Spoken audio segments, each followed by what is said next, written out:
Bom, vamos dar início então, né, gente? Então, um ótimo dia a todos aí. Sejam bem-vindos. Então, nós estamos com o formulário aberto aqui da semana referente à aula do dia 10, né? Semana passada. Então, temos algumas perguntas relacionadas ao slide que nós estudamos no dia 10, né? Estamos acabando esse assunto aí. Talvez hoje a gente termine essa parte, essa etapa de conhecimento sobre as funções e damos prosseguimento aí. Bom, vamos começar aqui. A primeira questão, nós temos aqui uma fonte, né? Temos aqui uma fonte ATX, que nós estudamos na aula passada, né? E a pergunta é, qual é a função da fonte de alimentação ATX do computador pessoal? Vocês responderam o formulário de vocês, qual foi a resposta que vocês colocaram aí?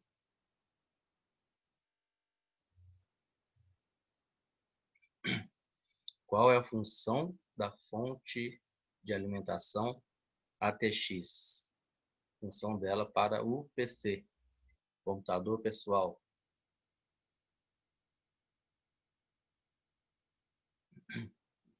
Transformar a corrente alternada em corrente contínua, reduzir a voltagem em 3,3, 5 e 12 volts para alimentar a placa-mãe. Converter a tensão alternada para contínua e diminuir a DDP para os componentes. Isso aí, gente. Muito bem. Exatamente isso, né? Além de ela alimentar a placa-mãe e os outros componentes com a energia, né? Ela faz Acho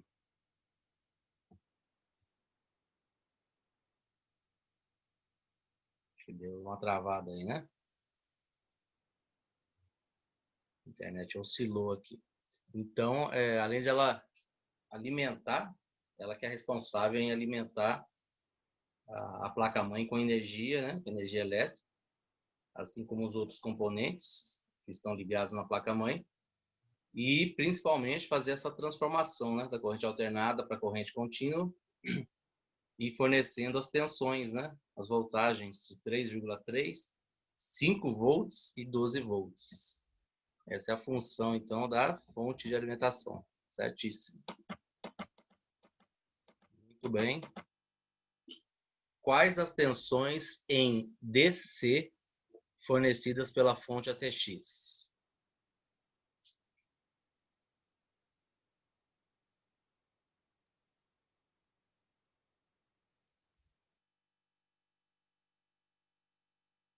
Isso, já até respondeu na de cima lá, né? 3,3, 5 e 12. Isso aí. Aí está perguntando ali quais as tensões em DC. Esse DC é a sigla, né? Justamente da corrente contínua, tá? E a sigla leva o DC porque no inglês é corrente direta, né? Direct corrente, certo? Então, isso aí é só para a gente puxar uma lembrança, né? Quais as tensões em DC fornecidas pela fonte ATX? Qual que é as tensões em corrente contínua, né? Fornecida pela fonte ATX. Questão número 3. Por que a fonte de alimentação ATX ela é chamada de fonte do tipo chaveada?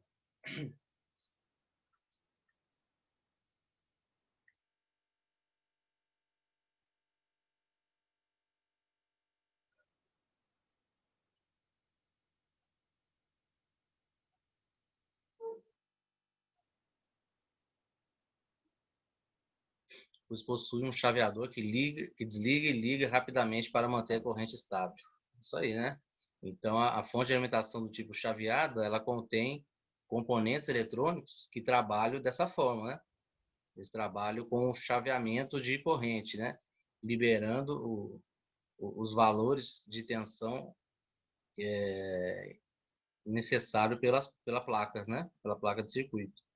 Então, ela só libera quando é o valor exato da corrente, 3,3, 5, 12, né? Caso contrário, ela não libera, né? Então, ela usa aquele MOSFET, né? Aquele tipo transistor que faz o chaveamento, né? Ora libera, ora não libera. Faz tipo um chaveamento mesmo, a função desse componente eletrônico. Por isso que ela é chamada de fonte de alimentação do tipo chaveada. Né? Certinho a resposta também. Questão número 4. Defina chipset. Aí nós temos 4 respostas aí, né? Nós temos aí a função do chipset é controlar o relógio em tempo real do PC. A função do chipset é processar dados, realizar instruções e tarefas solicitadas pelo usuário. Ou é um conjunto de circuitos integrados responsáveis em fazer todos os componentes trocarem informações ou expandir recursos da placa-mãe através de slots. Qual seria a resposta certa aí da definição do chipset?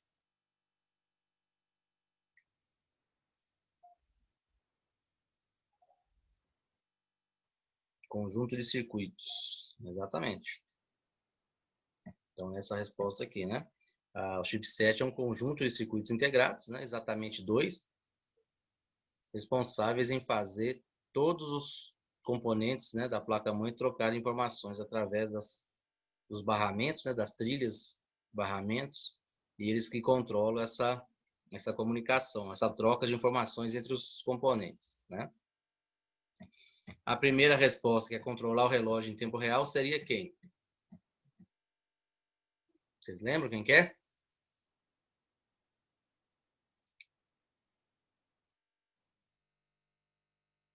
Só para a gente puxar uma lembrança aí.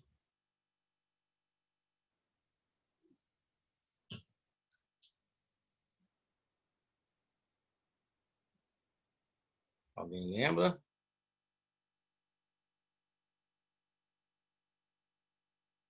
Conjunto de circuitos BIOS, né? Aquele CMOS, né? Juntamente com a BIOS. Exatamente.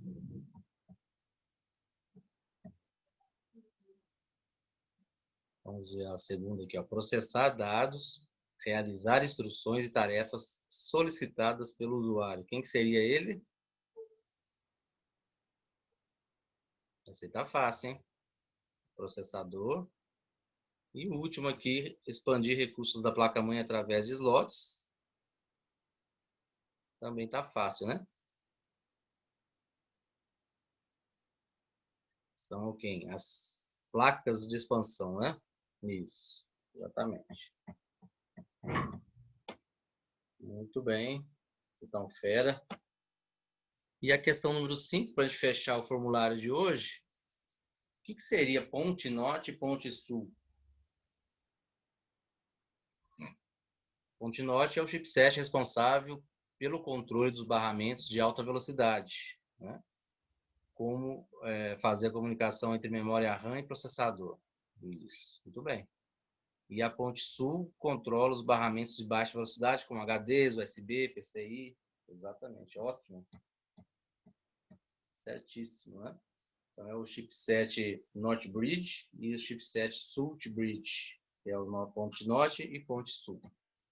E aí nós encerramos, então, fechamos nosso formulário de hoje. Vamos puxar aqui o slide para a gente terminar essa parte aí nossa.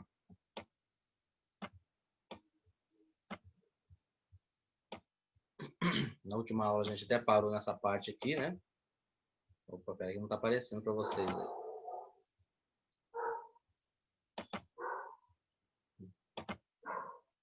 Aí. Então nós paramos nessa parte aqui, aonde justamente a gente estava falando sobre eles, ponte norte e ponte sul. Né? Nesse slide aqui fala sobre o ponte norte, né? O ponte norte, ele está em cima lá, ó, na parte de cima da placa, né? Olhando dessa forma ali. E está próximo, geralmente está próximo ao socket de memória, ao socket de processador, tá? E certamente aqui o slot Aqui, ó, o slot da placa de vídeo, tá? Então, igual vocês estão vendo aí nesse slide, ó, o chip NOT, né? Ele espera a solicitação das informações do disco rígido. O disco rígido é onde que armazena tudo, tá? E aí, sempre que vai solicitar um programa, carregar o sistema operacional, a abertura de um outro programa, trabalhos que o usuário fez, sempre vai puxar lá do disco rígido. Então, o chip NOT ele tem que ter contato com o chipset ponte-sul, né? Tem que solicitar as informações que estão no disco rígido. O ponte-sul vai enviar para o ponte norte, né? E dessa forma vai ser carregado para a memória.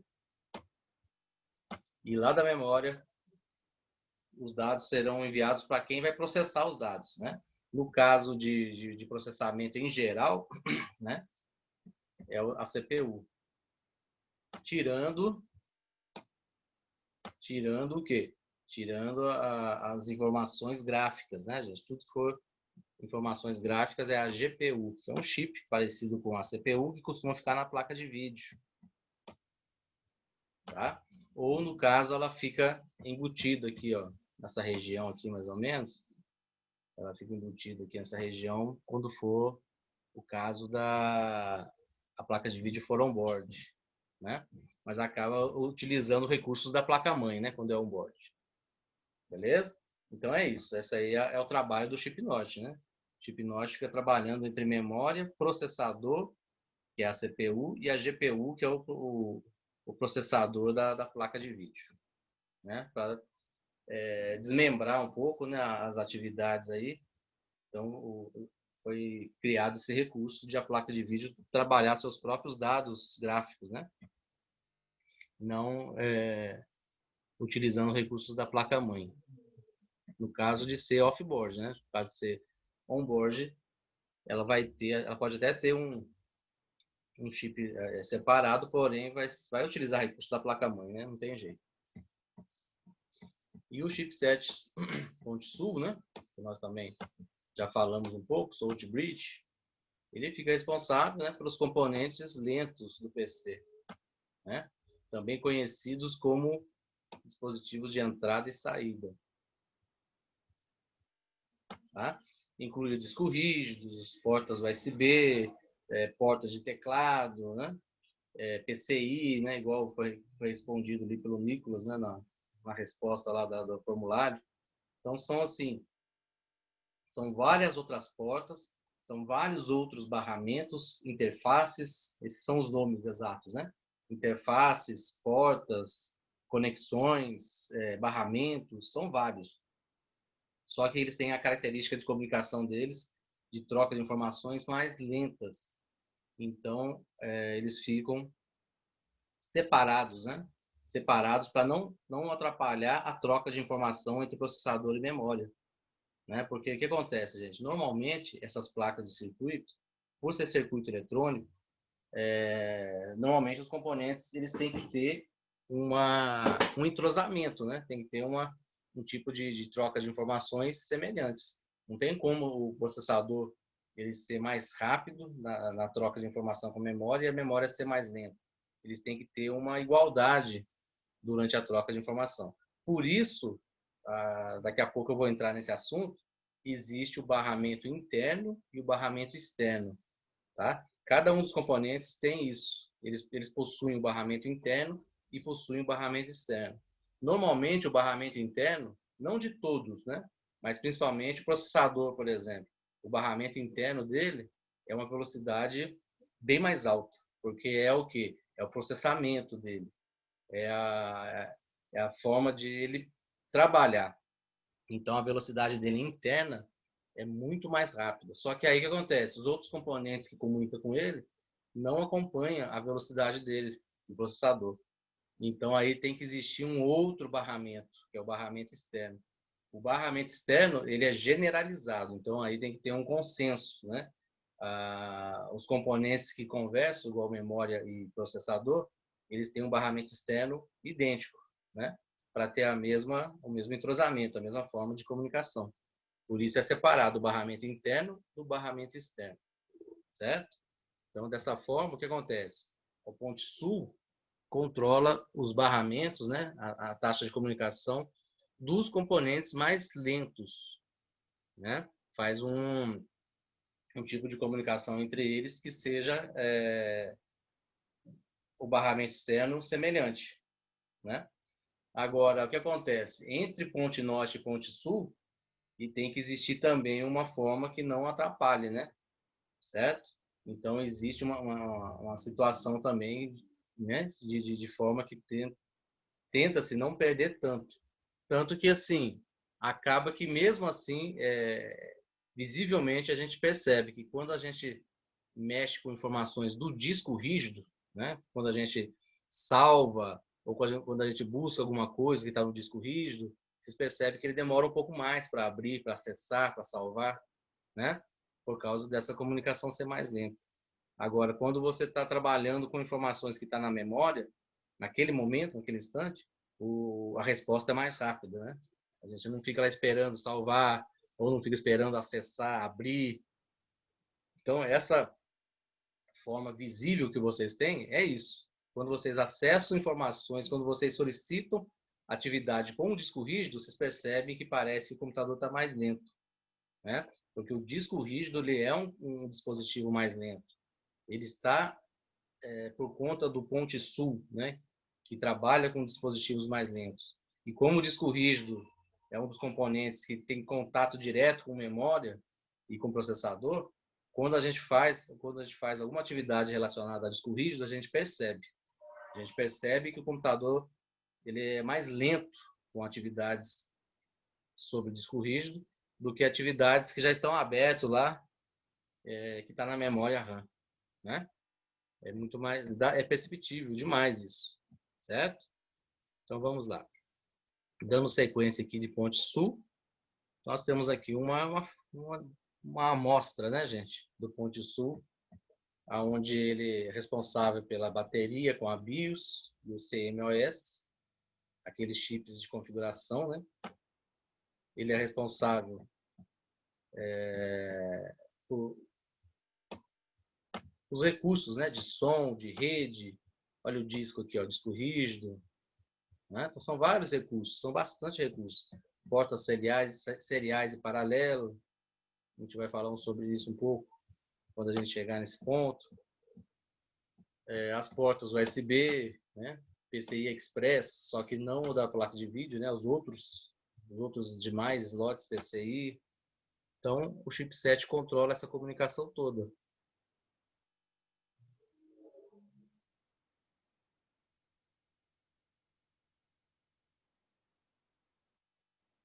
Tem hora que eu dou uma parada aqui, porque aparece mensagem de que a internet está instável, tá? Aí eu dou uma brecada aqui para ver se não atrapalha vocês aí na explicação. Então é isso, gente. O Ponte Sul,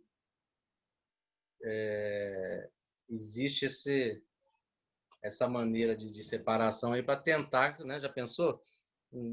Os componentes que são mais lentos, né?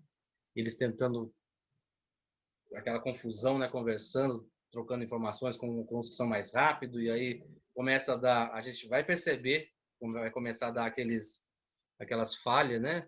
Aonde parece que o computador travou, mas está tentando comunicar. Então, assim, vira uma bagunça, né, gente? Então, por isso tem o Ponte Norte e Ponte Sul, tá? E quando vai conversar com alguém lá do Ponte Norte, então vai pelo chipset, né?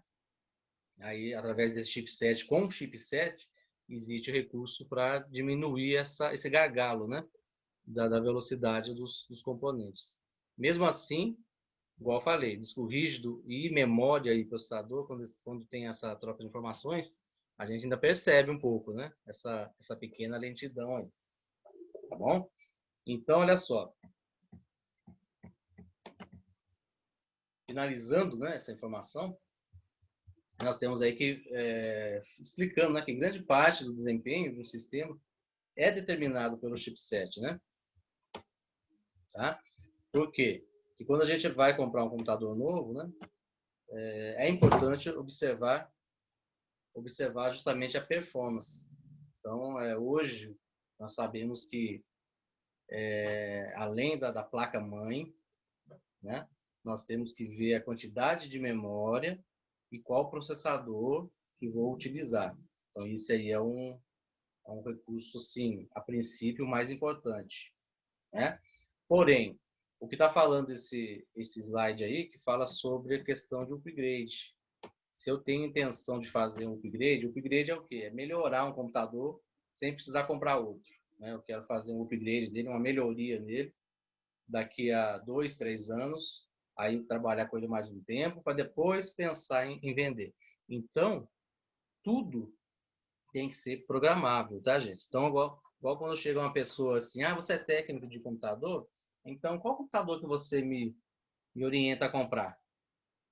Né? Então, é complicado, gente. É complicado a pessoa chegar e perguntar isso para você. Porque envolve muita coisa, gente. Envolve muita coisa. Envolve a situação do que a pessoa, para que a pessoa vai usar o computador, né? Envolve essa situação aí, ó. Se a pessoa ela tem uma intenção de fazer upgrade, geralmente as pessoas nem sabem o que é upgrade, né? Nem vai saber como, né? Como chegar num local e falar assim, eu quero assim, assim, assado, porque daqui a um tempo eu vou fazer isso, tal. Então, assim, é uma situação difícil, né? Então, porque a gente tem que pensar nessas coisas, né? A gente tem que pensar se eu quero os recursos off-board, se eu quero os recursos on-board, né? Então, tem várias situações, tá? Mas, resumidamente, o que manda, né, no computador é a placa-mãe, porque a placa-mãe, ela sendo de qualidade, ela vai ter um chipset de qualidade, né? Então, isso já é importante. O chipset vem junto, tá? É igual ao casamento, né? Você casa com a sua esposa, ou o casa da Clara, tem uma mulher aí, né? Casa com seu marido. E o que acontece? O cunhado vem junto. Você não escolhe o cunhado, né? Cunhado, né? Vem junto, né? Assim como a sogra, né? E o sogro. Então, o que acontece? O chipset, você vai comprar a placa-mãe, você vai escolher uma placa-mãe de qualidade, o chipset vem junto. Então, se a placa-mãe for de qualidade, né, uma qualidade boa, que eu consigo utilizar ela para outros recursos, certamente o chipset vai ser um chipset avançado, né, um chipset com uma boa qualidade, permitindo que eu faça o quê? Upgrades, que eu trabalhe com recursos mais avançados, né? Então, o chipset ele acaba sendo importantíssimo também, tá? Porque é ele que vai fazer toda a comunicação da placa, né, gente? Ele que faz toda essa comunicação. Então, se ele for um chipset mais modesto, ele vai interferir na placa-mãe. A placa-mãe vai ser mais modesta também, né? E aí não adianta, por exemplo, eu querer comprar um processador top, violento, com uma quantidade alta de memória, e eu pego e coloco numa placa-mãe mais modesta, que tem um chipset mais modesto. Então, como que ele vai fazer essa comunicação, né? Sendo que os componentes os outros componentes, igual está falando aqui, né? Processador, placa de vídeo, tudo de alto desempenho, né? Quantidade alta de memória, só que eles não conseguem comunicar com a mesma rapidez que eles deveriam se comunicar. Devido a quê? Devido à placa-mãe com o chipset, né? Então, agora, vocês passem a ter essa preocupação, né? Essa preocupação, porque os principais componentes são a placa-mãe com seu chipset, né?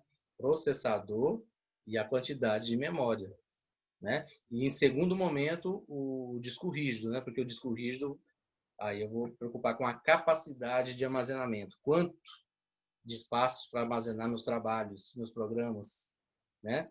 E hoje em dia está dando preferência aos SSD, né? Os HD SSD, que eles trabalham com um tipo de circuitos integrados, né? Que é a memória flash, né? É um tipo flash de circuito integrado, que é o mesmo circuito integrado de pendrive, da própria memória ROM, né? BIOS. Então, são circuitos integrados desse tipo de memória, tá? E aí eles são bem melhores, né? A velocidade de comunicação, o acesso é muito mais rápido. Quem já teve esse contato já percebeu. Tá? Igual esse notebook que eu estou dando aula para vocês, eu troquei, eu tirei um HD normal, coloquei um HD SSD. E é outra vida, gente, é outra situação. Parece que na hora que vocês têm acesso a alguma coisa do HD, né, do disco rígido, parece que está acessando da memória. É o mesmo, praticamente o mesmo desempenho. Deixa de ser perceptível, né, a diferença de velocidade. Tá? Que é um tipo de memória que a resposta, né, a transmissão de dados é muito rápida. Tá? Não é igual a do HD, certo? Então é isso, gente. Então, o chipset passou a ser algo muito importante para a gente agora, né? Sabendo dessa informação. Então, olha só, aqui nós temos um esqueleto da placa-mãe, né? Um esqueleto, um diagrama, como vocês quiserem especificar, né? E aí mostrando a importância dos chipsets, ó. Eles estão em meio a todos os componentes da placa-mãe, fazendo com que todos conversem, né? E para conversar o pessoal do Ponte Norte com o Ponte Sul tem lá um barramento que faz os dois, né? Faz os dois trocar informações entre os componentes que estão separados aí. Beleza? Aqui nós temos exemplos também, ó. Então já estamos bem cientes dessas informações. Fabricantes, né, de chipset, normalmente, igual eu falei com vocês, existe um padrão, tá? Por exemplo, placa-mãe da Intel. A placa-mãe da Intel, normalmente, ela vem com padrões de chipset. Ah, se eu compro uma placa-mãe da Intel mais sofisticada, mais bruta, ela vem com uma linha de chipset da própria Intel com um padrão de nome. Né? Isso aí é só com estudo mesmo, né? Com pesquisas, a gente consegue fazer esse destaque. Né? A gente pode fazer até um trabalho de pesquisa um dia, né, que a gente tiver na aula presencial, e fazer uma pesquisa para saber as linhas exatas aí de chipset, né, que são tops, né, e certamente eles vão acompanhar uma linha de placas-mãe, né? Então, os chipsets que são mais avançados acompanham uma linha de placa-mãe mais avançada. Aí tem a intermediária e tem as mais modestas, né? Normalmente os fabricantes fazem dessa forma, tá? E aqui está mostrando alguns tipos de chipset, ó. NVIDIA, ATI, Intel, chipset da VIA, chipset da AMD. Lembrando que a Intel e a AMD, elas são famosas e fortes em placas-mãe, né? Mas elas também fabricam chipset para suas próprias placas também, beleza? A VIA também, ela tem uma linha de processador, porém ela não tem tanto sucesso em processadores, mas em questão de chipset é o forte dela, né? A VIA é fortíssima em chipset, tá? NVIDIA, ela é fortíssima também em GPU, né? Em chipset processadores gráficos, né? E também tem o seu chipset também, a NVIDIA, tá? E aqui temos uma lista de alguns chipsets, né? Modelos de chipsets de cada um desses fabricantes aí, ó, tá? Aqui em cima, só um detalhe, uma curiosidade, chipsets da ATI está misturado com a da AMD, porque a AMD comprou a ATI, por isso tem essa mistura aqui que vocês estão vendo, né? E aí vai, ó, chipsets da Intel, tá? Chipsets da NVIDIA, chipsets da VIA, ok? Então, normalmente quando tem chipset da VIA, se ela não tem placa-mãe, a empresa não fabrica placa-mãe, então ela vai estar numa placa-mãe de um outro fabricante, tá? Isso é interessante. Vocês vão pegar uma placa-mãe de um fabricante e o chipset vai ser de outro fabricante. Acontece muito isso, né? Quer ver? Deixa eu tirar uma placa-mãe aqui.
Então, nós temos aqui, ó,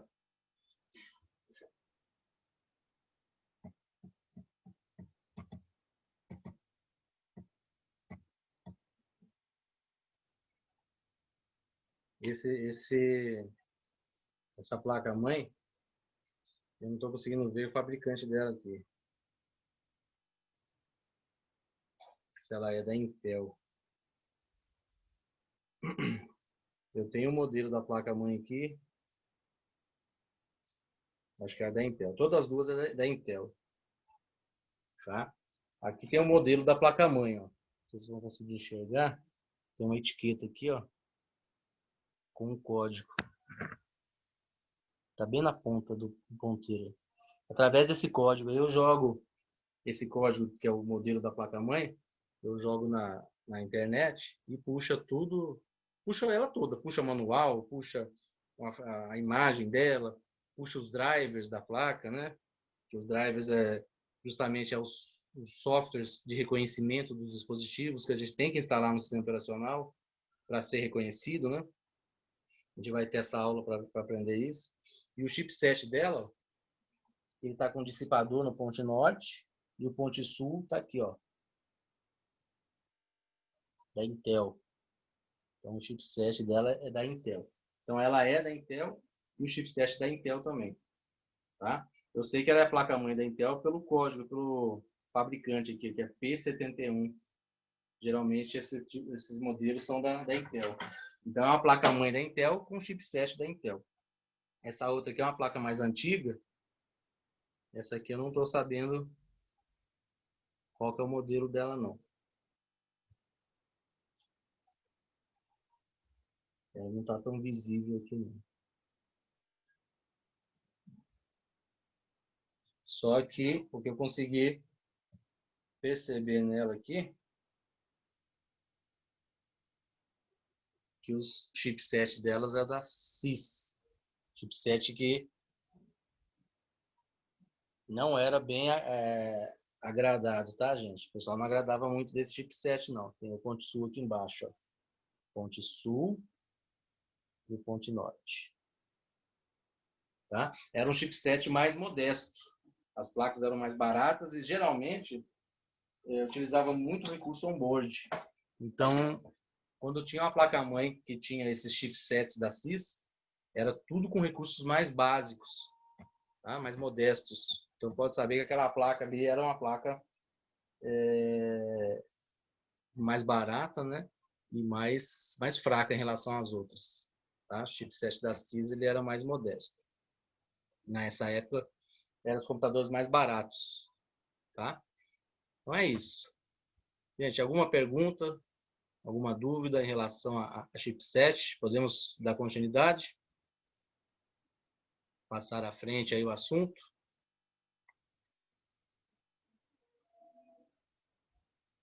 Ok?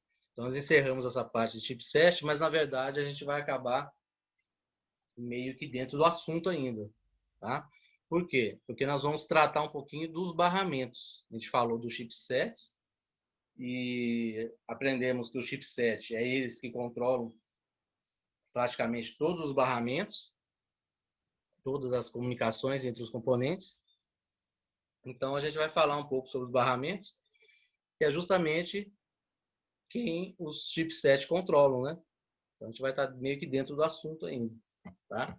Então, nós temos aqui, ó, o assunto é barramentos agora. Vocês podem chamar de trilhas, barramentos, né? Lembrando, gente, aqui tem a foto aqui embaixo, ó. Olha lá as trilhas lá, os risquinhos que tem na placa, né? Os famosos risquinhos lá. Isso aí, gente, é tipo de metal, é tipo de condutor elétrico, tá? Ele é feito de metal, é um condutor elétrico que justamente vai passar o quê? Vai passar as cargas elétricas, né? Por essas trilhas. E junto com as cargas elétricas passa o quê? Passa os dados, né? As informações. Tá? Então, barramento nada mais é do que isso. E tem vários tipos de barramentos. Tem os barramentos de encaixe, barramentos através de cabo, nas interfaces, né? Nas conexões. Tem essas trilhas aí, ó, esses barramentos, né? Que são impressos na placa-mãe. Quando ela é fabricada, já é impressa já. Então, a placa-mãe ela é projetada antes, né? Através de recursos em 3D, engenharia, e depois ela é impressa da forma que foi feita a sua engenharia, né?